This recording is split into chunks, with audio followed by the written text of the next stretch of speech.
Okay everyone, बहुत बहुत स्वागत है आप सभी लोगों का इस वंडरफुल से एक और इंटरव्यू के अंदर, जहां पे हमारे साथ है Aditya Buch all the way from Ahmedabad, जिन्होंने स्कोर किया है सीए फाउंडेशन के अंदर 343 मार्क्स आउट ऑफ 400। अगर मैं मार्क्स की बात करूं इंडिविजुअल, तो आदित्य ने यहाँ पे अकाउंट्स के अंदर स्कोर किया है 87 मार्क्स, लॉ के अंदर स्कोर किया है 78 मार्क्स, और मैथ्स की अगर मैं बात करूं तो 85 मार्क्स, और इसके अलावा इकोनॉमिक्स में 93 मार्क्स स्कोर किया है आदित्य ने।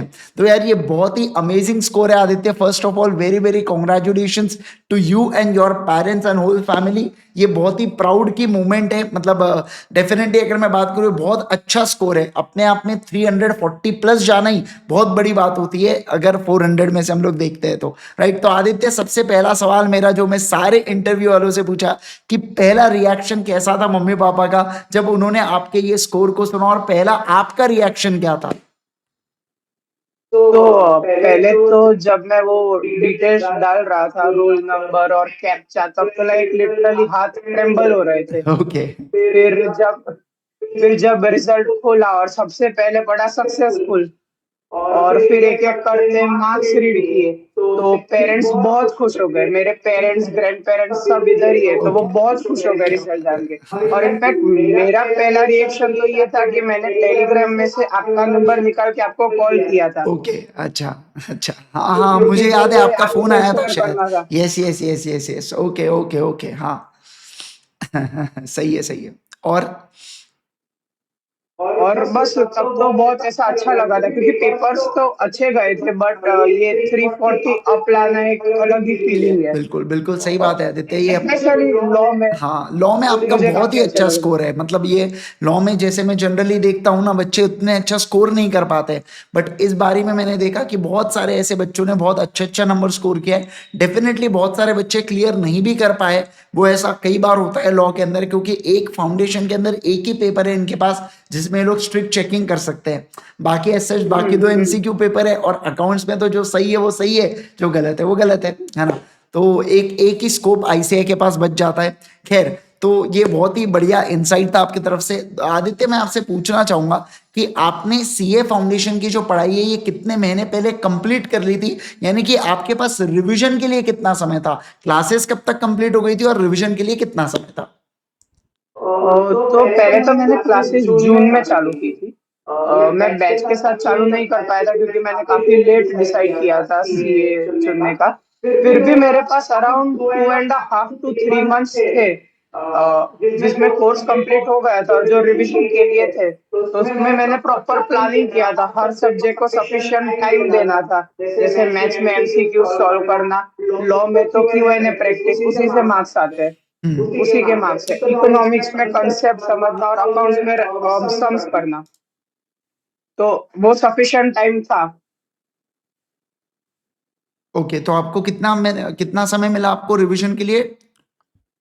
2.5 months 2.5 समझ सकते हैं। मंथ्स के पहले पहले आपका कोर्स हो गया था। मतलब 2 ढाई महीने आपने सिर्फ रिवाइज किया, और उसमें आपने कितने रिविजन्स किए?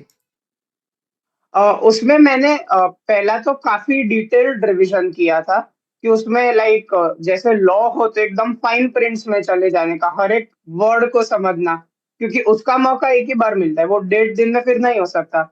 दूसरा रिवीजन थोड़ा क्विक किया था, कि उससे आधे या उससे भी कम टाइम में, उसमें रिवीजन वीडियोस भी हेल्प करते हैं।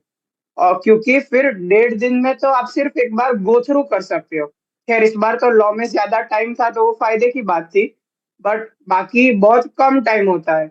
तो ये समराइजेशन का रूल मैंने यूज किया था, कि कम कम करते जाना ओके। है टाइम। तो मतलब बेसिकली आपकी 2 बार रिवीजन हुई थी, पेपर से पहले और फिर एक पेपर में 1.5 दिन में, 3.5 दिन का इस बार समय था, तो एक रिवीजन तब हुई आपकी। ओके।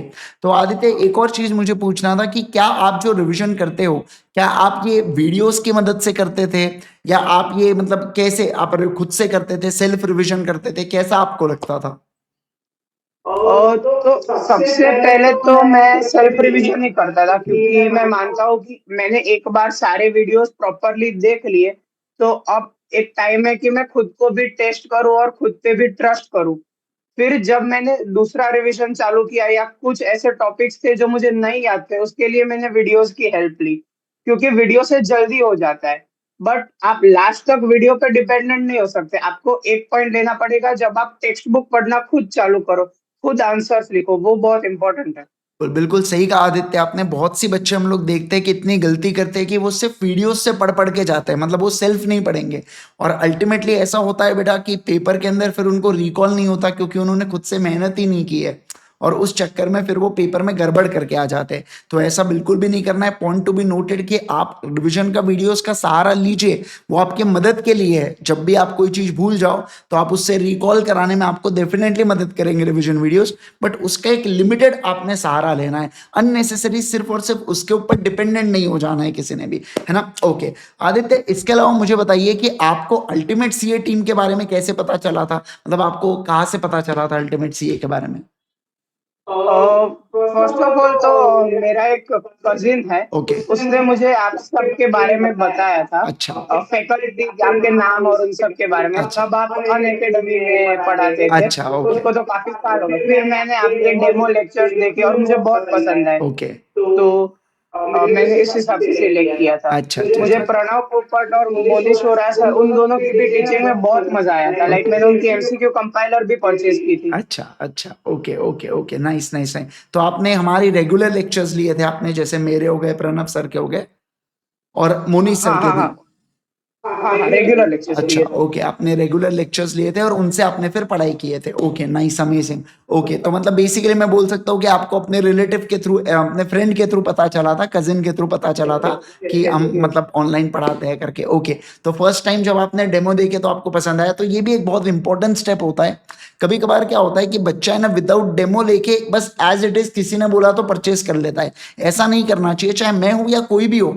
हमेशा आपने डेमो देखना चाहिए, आपकी टीचर्स के साथ वाइब मैच होनी चाहिए। जब आपकी टीचर्स के साथ वाइब मैच हो गई, उसके बाद जब आप उनसे पढ़ते हो ना, तो आपको आपके डिसीजन के ऊपर कभी रिग्रेट नहीं होता है। आप उतने खुशी से, उतने बढ़िया से पढ़ सकते हो सकता है कि मेरे सीनियर्स या मेरे जूनियर्स की वाइब मैच हुई हो, मेरी नहीं हुई हो। इसलिए मैं कहता हूं कि हमेशा हमेशा सभी बच्चों ने डेमो लेक्चर्स देखना ही चाहिए, एंड देन ही फिर बाय करना चाहिए कोई भी लेक्चर्स, चाहे फाउंडेशन के हो चाहे इंटरमीडिएट के हो। जैसे इंटरमीडिएट में एक थोड़ा सा इजी हो जाता है कि आप फाउंडेशन के एजुकेटर्स से पढ़े होते हो, आपको पता होता है वो क्या पढ़ाते हैं, कितना डिटेल में पढ़ाते हो, तो एक आपको आइडिया हो जाती है, ठीक है ना। बट फिर भी फाउंडेशन के अंदर बच्चा नया नया होता है, कौला कौला होता है, तो उसको थोड़ा सा देखना ही चाहिए यहाँ पे, राइट। और अब मैं यहाँ पे आपसे पूछना चाहूंगा आदित्य कि आपने मैथ्स के लिए और इकोनॉमिक्स के लिए किस तरीके से प्रिपरेशन किया था। पहले आप मैथ्स के लिए बताइए, देन फिर आप इकोनॉमिक्स के लिए बताइएगा। मैथ्स में थोड़ा तो मैं पहले से कॉन्फिडेंट था, क्योंकि मैंने सीबीएसई में भी मैथ्स ऑप्ट किया हुआ था नाइस, वो तो और फिर उसमें तो मेरे अच्छे मार्क्स आए थे 12th में। सही है। तो वो थोड़ा कॉन्फिडेंस था, बट फिर भी मैथ्स ऐसा सब्जेक्ट है कि हर बार करो तो नया लगता है। बराबर। तो उसमें प्रणव पोपट सर ने बहुत सपोर्ट किया। जो वो एकदम बेसिक से पढ़ाते थे, वो बहुत मजा आता था सुनने में। हाँ। फिर मैंने उनकी एमसीक्यू कंपाइलर थी, वो परचेज की, उसके सारे एमसीक्यू सॉल्व किए, तो उससे बहुत हेल्प हुई। सिमिलरली मोनिश वोरा सर भी एकदम इन डेप्थ पढ़ाते थे, तो उसमें भी मैंने उनकी भी कंपाइलर परचेज की थी, तो उसमें भी प्रैक्टिस से बहुत हेल्प हुई। Okay, nice nice nice. मैं भी इंडेप पढ़ाता हूँ ना, ऐसा मैं इंडेप नहीं पढ़ा। अरे बिल्कुल सर। मजाक करो बेटा, सर जस्ट आपकी तो बुक जस्ट। बहुत बढ़िया है, एग्जाम्पल्स, वो तो पढ़ने में बहुत मजा आता है। Thank you thank you. तो ओके, तो आपने इन डेप्थ स्टडी किया, फिर आपने एमसीक्यू कंपाइलर और जितने भी ये सब चीजें थी वो पूरी सॉल्व की आप लोगों ने। फिर आपने क्या इंस्टीट्यूट के एमटीपी भी दिए थे क्या जाके, या इंस्टीट्यूट के एमटीपी सॉल्व किए थे आपने? मैंने जाके नहीं किए थे, बट हाँ मैंने घर पे वो टाइम स्टैम्प के साथ सॉल्व तो दोनों एमटीपी किए थे, क्योंकि वो इम्पोर्टेंट है। आफ्टर ऑल आईसीआई की एट लास्ट तो सुनिए, वही चेक करेगा पेपर, तो वो तो सही। काफी इम्पोर्टेंट हो जाता है। और उसके बाद आपके वीडियोस देखे थे, जो सोल्यूशन वीडियोस थे, ओके। उससे चेक करने में हेल्प हो जाती थी। सही बात है। और मुझे एक और बात बताइए कि जैसे लॉ के लिए राइटिंग प्रैक्टिस आपने अलग से किए थे, क्वेश्चन एंड आंसर्स की घर पे लिख लिख के आप लिखते थे? हाँ, आपने जो क्वेश्चन बैंक दी थी, उसमें से 100 नहीं तो 99.5% सारे क्वेश्चंस मैंने लिख के सॉल्व किए थे, क्योंकि वो बहुत इंपॉर्टेंट होता है। बिल्कुल। उसके बिना नहीं हो सकता। सिर्फ कॉन्सेप्ट नहीं चलता, सिर्फ क्वेश्चन आंसर भी नहीं चलते, बट सिर्फ पढ़ पढ़ के भी लॉ नहीं क्लियर होता। बिल्कुल वो सही। लिखने की अलग स्टाइल है, वो समझनी बहुत जरूरी है। बिल्कुल सही कहा आपने कि आपको कॉन्सेप्ट के साथ साथ जब आप लिख के देखोगे तो इसका जो मिलन होगा भाई साहब, वो तो जबरदस्त होने ही वाला है। मतलब वो तो खतरनाक होने वाला है, और शायद वो आपके मार्क्स में रिफ्लेक्ट भी हो रहा है कि जिस हिसाब से आपने स्कोर किया है लॉ के अंदर 17 मार्क्स इज रियली मतलब नेक्स्ट लेवल यार। मतलब मैं जब देखा रिजल्ट तो मैं खुश हो गया। फिर उसके बाद आपने जब जिस समय फॉर्म भरे उसके कुछ ही देर बाद एक और फॉर्म आया हमारे पास और उसमें लॉ में 80 मार्क्स थे। तो मैं कहा अरे भाई साहब अभी तो और खतरनाक हो गया है ना। मतलब एक से एक मतलब नेक्स्ट लेवल यार, मजा आ गया है ना। तो जैसा हमने भी 80 मार्क्स वालों के साथ जो परी है उनसे बात किए थे हमने, तो उनका भी अप्रोच कुछ आपके जैसा ही था जो आप बातें बता रहे हो। तो अब मुझे समझ में आ गया ये टॉपर्स का अप्रोच है बेटा, है ना, कि तुम लोग अब तुम्हारा अलग ग्रुप बना हुआ है कुछ तो भी जिसके अंदर तुम एक ही जैसा सोचते हो। चलो यार, नाइस, वंडरफुल, बहुत ही बढ़िया। और मुझे अब आप ये भी बताइए कि आपने अकाउंट्स के अंदर, अकाउंट्स में भी आपने बहुत ही मैसिव स्कोर किया है यार। अकाउंट्स के अंदर आपने 87 मार्क्स लाए। तो आपका अकाउंट्स क्या पहले से 11 12th में स्ट्रांग था या आपने आपने क्या ऐसा अकाउंट्स के अंदर अलग किया, उसके बारे में जरूर से बताइएगा। हाँ, थोड़ा तो मेरा अकाउंट स्ट्रॉन्ग था 11th 12th में। अकाउंट मुझे काफी पसंद भी था तब, तो उसके कारण बहुत हेल्प हुई। और हमारा फाउंडेशन में तो अकाउंट्स का अराउंड 70-80% सिलेबस सिमिलर ही है जो हम 12th में पढ़ते हैं। बराबर। मैं बच्चों को बता दूं और ये सीबीएसई की बात हो रही है। मैं भी सीबीएसई का स्टूडेंट था तो मुझे पता है कि 70-80% सेम होता है फाउंडेशन और इसका 12th का अकाउंट्स, है ना। तो नहीं तो बेचारे स्टेट बोर्ड वाले बोलेंगे हमारा तो कभी मिला ही नहीं, हमें शायद गलत पढ़ा है करके, है ना। यस यस बेटा, कंटिन्यू करो। हाँ, तो एक तो उसके कारण मुझे इंटरेस्ट तो काफी था अकाउंट्स में, बट वही है, प्रैक्टिस उसमें भी बहुत हेल्प करती है। सम्स करते जाओ करते जाओ करते जाओ, उसी से होगा। उसमें थियरी पढ़नी भी इम्पोर्टेंट है, कभी कभी थियरी थोड़ी इग्नोर हो जाती है क्योंकि बोरिंग होती है। बट उसके भी 5-6 जो कैश मार्क्स होते हैं और 10-12 मार्क्स के तो ट्रू फॉल्स आते हैं, वो मार्क्स क्यों छोड़ने चाहिए। बराबर है, सही बात है। अच्छा मुझे एक और बात बताइए, कभी कभार मैं पढ़ रहा हूँ और मेरे साथ ऐसा बहुत बार होता है कि मैं बहुत डिमोटिवेट हो जाता हूँ पढ़ते पढ़ते, है ना। मतलब अचानक से ऐसा लगता है कि क्या जिंदगी चल रही है यार, कुछ समझ नहीं आ रहा है, फेल हो गया तो क्या, ऐसे नेगेटिव थॉट्स भी आते हैं। क्या आपके माइंड में भी कभी ऐसे नेगेटिव थॉट्स आए थे, और अगर आए थे तो क्या आपने उसको किस तरीके से डील किया, प्लीज बताइए। तो पहले तो इसके लिए अभी मैं जो स्टडी रूम में बैठा हूँ, इधर मेरे सामने मैंने ये एक बोर्ड लगाया था। उसमें ऊपर लिखा है सीए आदित्य बुझ, नीचे फाउंडेशन टॉप 50, इंटर टॉप 50 और फाइनल टॉप 50।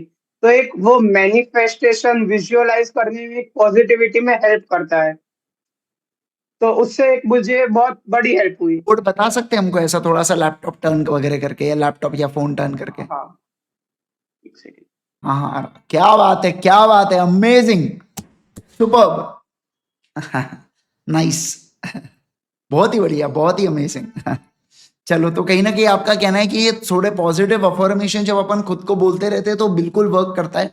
ऐसा वैसे भी वो शाहरुख खान का एक डायलॉग है ना कि किसी चीज को आप शिद्दत से चाहो तो पूरी कायनात तुमको मिलाने में जुट जाती है। तो मेरे हिसाब से वो बिल्कुल सही है। वो पॉजिटिव अफर्मेशन के बारे में ही बात कर रहे हैं। हालांकि ये चीजें आज अभी डेवलप हुई है। वैसे अपने जो दादी जी है या अपने मम्मी पापा ये अक्सर बोलते रहते हैं कि कभी कुछ नेगेटिव नहीं बोलना चाहिए, अपने जबान पर सरस्वती माँ बैठी होती है, वो वैसा ही वर्क करती है, ऐसा कई बार बोलते हैं। अब लोगों ने उसको नया नाम दे दिया अफर्मेशंस करके, है ना। बाकी है तो वही सब चीज है। पर ये चीज बहुत अच्छी लगी आदित्य कि आपका गोल, आपका डिटर्मिनेशन बहुत ही सही है। फाउंडेशन के अंदर जो टॉप 50 का गोल है वो आपने अचीव कर लिया है। मैं चाहूंगा कि सीए इंटरमीडिएट के अंदर भी आपका ये जो गोल है आप डेफिनेटली अचीव करें, है ना। और आप फिर से जिस हिसाब से आपने इस बार अपने टीचर्स को, पेरेंट्स को और सारे रिलेटिव्स को प्राउड महसूस कराया है, उसी प्रकार से सेम आप इंटरमीडिएट में भी कराइए। Right, thank you so much Aditya, really we had a very good time. आपने बहुत अच्छी बातें बताई। होप सो बच्चों को इनसाइट्स अच्छे मिले, वो इससे सीखे। मैं आपसे रिक्वेस्ट करूंगा कि अगर कोई बच्चा इस वीडियो के कमेंट सेक्शन में कोई भी प्रकार का डाउट पूछता है तो आप प्लीज उसको हैंड टू हैंड जवाब दीजिएगा। हो सकता है वो आपकी बात सुनकर ज्यादा अच्छी हो जाए। मैं तो बताता ही वो क्लास के अंदर, हम तो सभी बच्चों को पढ़ाते हैं, बट कुछ बच्चे उसको लागू कर सकते हैं, कुछ बच्चे नहीं कर पाते। तो आई थिंक सो जब आप बताएंगे, जब वो आपके तरफ से आएगा तो ज्यादा बेटर हो सकता है। Right, yes, 100% sir. बिल्कुल। Thank you so much once again everyone. आज के लिए इतना ही करेंगे। अगर आप इस चैनल पे नए हो तो जरूर से सब्सक्राइब कर दीजिएगा। और सीए फाउंडेशन की जितनी भी फास्ट ट्रैक बैचेस है, रेगुलर बैचेस है, ultimatece.com के ऊपर अवेलेबल है, आप वहां पे जाके एनरोल कर सकते हैं। This is CA Indresh Gandhi signing off. Bye bye everyone, take care everyone.